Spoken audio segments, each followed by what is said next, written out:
Dans L'enfant qui se taisait, je raconte pour la première fois l'histoire de la disparition de mon père. J'étais une petite fille lorsque mon père a été enlevé en Algérie. Nous habitions Alger. Il était reparti à Rebel Chelala, son village natal à 200 kilomètres de là, pour le vote de l'autodétermination. Porté disparu, quelques jours avant l'indépendance, en juillet 1962. Le livre s'ouvre sur l'annonce de sa disparition.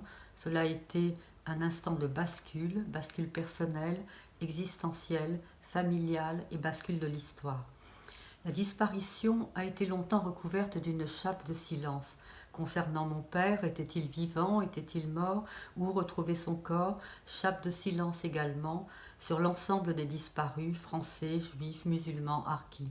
Ce livre lève le silence et puise dans le silence.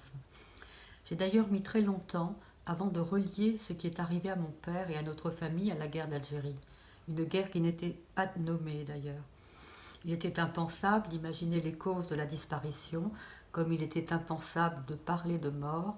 Je percevais de la culpabilité, de la honte, de la colère, comme si nommer sa mort, c'était tuer l'espoir de le revoir un jour. Il m'a fallu beaucoup de temps pour m'autoriser à raconter l'histoire de cette disparition, ou plutôt des recherches. C'était inénarrable, impensable.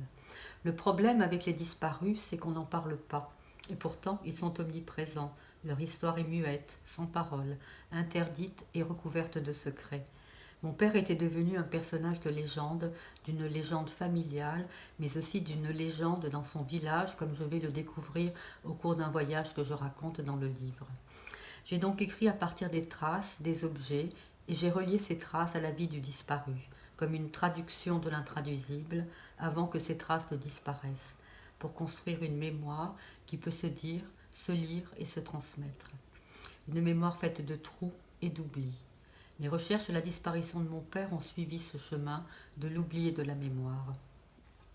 J'ai construit, inventé des personnages, décrit une géographie. L'énigme de la disparition a ouvert la voie à l'imaginaire, au dialogue intérieur avec un père imaginaire. Je crois que l'écriture vient de là, ce passage de l'intériorité à la parole. Le récit s'est nourri de ce que Aaron Appelfeld nommait le puits noir de l'enfance. Le récit suit un mouvement associatif mêlant images de rêve, rêverie, évocation sensorielle à la froideur des documents d'archives. C'est l'écriture de la cicatrice, comme dirait Derrida, circoncise, incisée, acérée. L'homme disparu reste sous la forme d'un fantôme, d'un spectre. On est face aux traces d'un corps fantomatique, face aux objets, aux fragments. Présence et dislocation, comme si la vie du disparu était inachevée et que sa mort était inachevée. Il n'y avait pas eu de sépulture. L'écriture est comme une urne de silence qui vient au lieu d'une pierre de sépulture.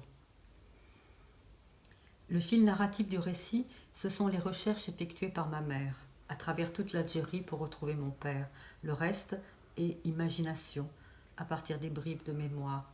Le récit fabrique un tissage à partir des archives et des lettres avant que le papier ne s'effrite, sans chercher à combler les blancs, à donner une cohérence ni une vérité. Ce qui m'intéressait, c'était de revivre cette période avec ma mère à travers l'écriture.